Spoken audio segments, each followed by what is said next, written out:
Hello and good morning, and welcome to Thursday, October 5th. Uh, it is a little chillier this morning here where I am at. So maybe fall weather is, just around the corner. I do know that this coming weekend, I think we're supposed to get back down into the normal, what people expect for this time of year. And it seems what most people really enjoy. And I'm happy if that's you. I'm happy for you. I'm happy that you enjoy the chillier weather. Me, I definitely prefer the hot summer weather. Hotter the better. The more humid the better. It's yeah, there's something for everyone when it comes to temperatures, for sure.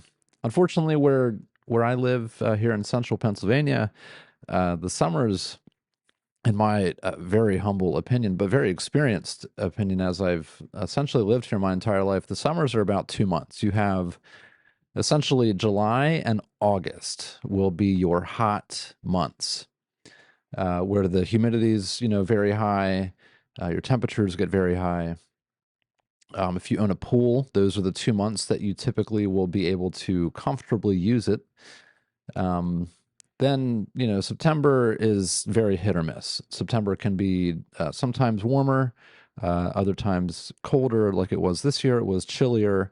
And then October is, typically as well when it just keeps creeping down the chart as far as the temperature is concerned. But like I said earlier this week, uh, the past few days have been very nice. So we've been enjoying those, or I have, and other people like me have been.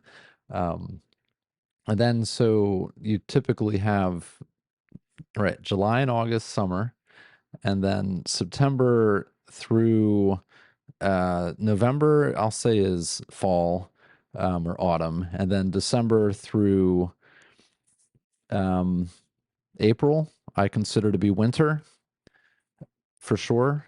April, or excuse me, then May and June is spring. And sometimes the spring temperatures, which are just very cold and not very good humidity, creeps into early July. Other times not. So it's very hit or miss. Summer is just that very, small sliver of enjoyment for us, for people like me. Anyways, so today's grateful log on this Thursday morning so far is last night I had some excellent sleep, which I'm always thankful for that when I can get it. I do this to myself. I don't know if you can relate to this, but I'll some nights stay up later than I should working on some idea that I had and get to bed very late. I tend to only do that when I have a must wake up by time the next morning. So it's impossible to still get that 7 to 8 hours that I have learned my body needs. So then I enter a few days of being just carrying around like a sleep debt where I have to catch up on sleep. So the past 2 nights uh, been I've been very responsible. It's all this is all on me. I've been very responsible about getting to sleep at a normal time around 10:30. Um, and then rolling into the second item here on my log is having a flexible schedule.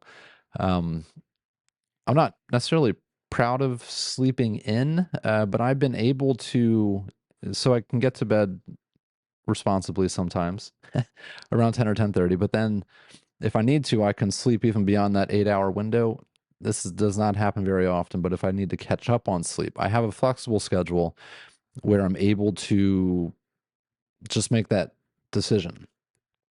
So the night before, I can look at my schedule for the next day, and I don't know. You can tell when you wake up in the morning, do I need more or am I good? And most mornings I wake up, I'm good to go. I just get up and get going out of bed right away. Other mornings I can tell not quite there yet. The battery still needs to be recharged a little bit more. So those mornings I'm very thankful for the flexible schedule that I do have. Just to again just be able to make that decision, and it really serves me well for the rest of my day, being at peak performance as far as my brain and body are concerned. So pretty important stuff. So thankful for the sleep, the flexible schedule, and also for just striving to keep things simple. This just is a theme in my life. I think this would be debatable with depending who you asked who knows me. Some folks would say I like to make things as as complicated as possible. I would tend to a point to agree with them. Uh, but my spirit is always to keep things as simple as possible. Um, Primarily, why I'm saying that I have in mind my leather business, which I'm going to be taking full time here shortly. And as I tell people that, the immediate it's weird. I'm not sure what it is, but the immediate response is, "Oh, are you going to be hiring people?" Like, absolutely not. That is not at all on my to get to list. Keeping this as small as possible is really my primary objective. I want it to be something that can be managed successfully and as financially profitable as possible by one person. So now I will add a little sliver of a caveat here. I don't want to have if I hire anyone, it would be for administrative type work. It would be for computer stuff. It would be for, packing orders up. It'd be for communicating with customers, maybe taking stuff to the post office if I don't have it picked up, that day. Just stuff that you can't really mess up. Where I would hesitate to hire someone, like majorly hesitate, is to do leather work with me. The That's where I want to keep it as simple and as small as possible. Um, yeah, for many reasons, which maybe you can just kind of think of. But top of mind for me is I work on leather in a very certain way, and that is what I'm selling. And so you're buying from a single artisan, even though I may at some point have other people assisting with the back end or the back office type work.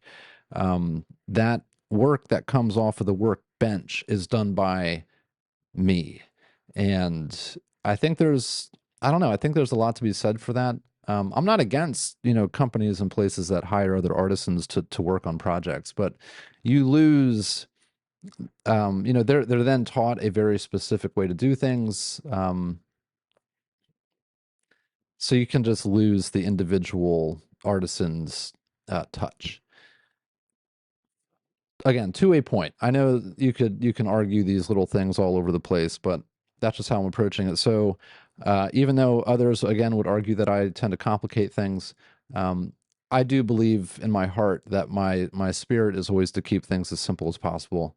And again, even though folks would disagree, maybe I'm thankful that I've been able to maintain that. And yeah, so that's it. That's what I'm thankful for today.